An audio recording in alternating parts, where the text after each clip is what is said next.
'Twas a cold December morn, when at my PC did I sit. I decided to review Daze Before Christmas.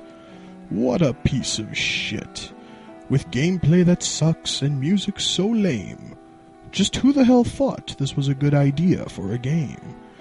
You play as Saint Nick, that jolly fat elf. After playing this thing, I wanted to punch myself. You know what? Screw all this poetry shit. Let's just get down to business. Man, that was bad. Yes, I am reviewing the Daze Before Christmas, a piece of Yuletide joy from the good people at Sunsoft.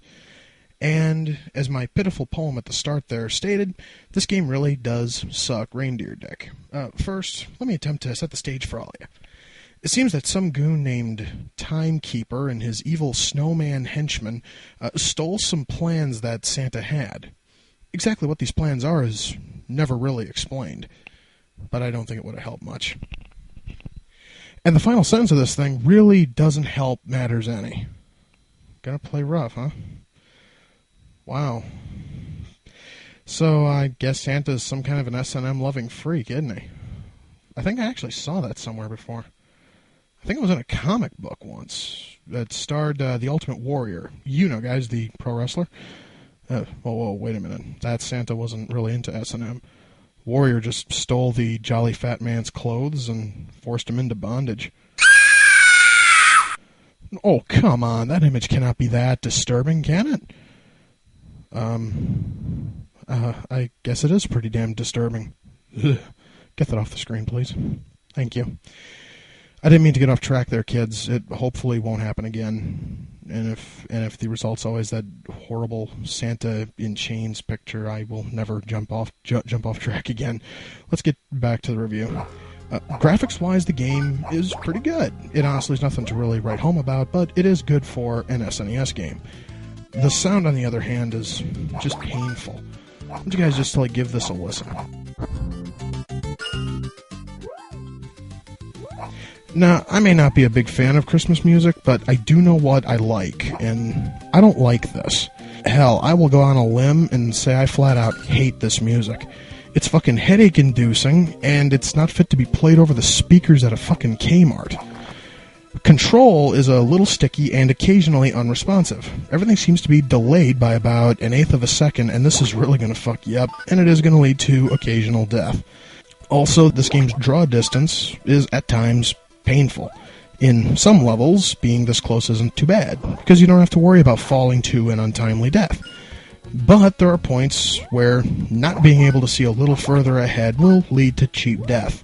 And with the game itself being so fucking easy, cheap death is about the only kind you will ever experience. Oh yes, this game is very easy.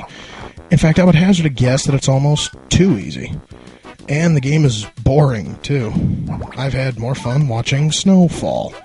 Now, let me tell you how the game itself is laid out. It's simple platforming, with the occasional cheap falling death, since you can't see more than a few feet ahead of yourself. Then, you have to fight a very easy boss battle. Just look at this shit. I don't even have to fucking duck. I just keep on shooting, and this snowy bastard takes it like a little bitch. And after beating this pitiful, giant, evil snowman, you get to bomb a country. You get to deliver presents. You know which children have been good, because their chimneys are smoking. So I guess that their presents just burn in the fireplace while the family sleeps. Do you haven't see that pile of ash there, kids? Merry fucking Christmas. Then you start all over with more dull platforming. And to help spice things up, if you hit a cup of hot chocolate, at least I think it's a cup of hot chocolate, you become anti-Santa, or some such stupid shit. And all this is a form of invincibility. And you can't do as much as you can as regular Santa. You cannot collect health, extra lives, or anything else. So this little feature is mostly worthless. But the only plus to it is that the music in the background is pretty good. Give it a listen.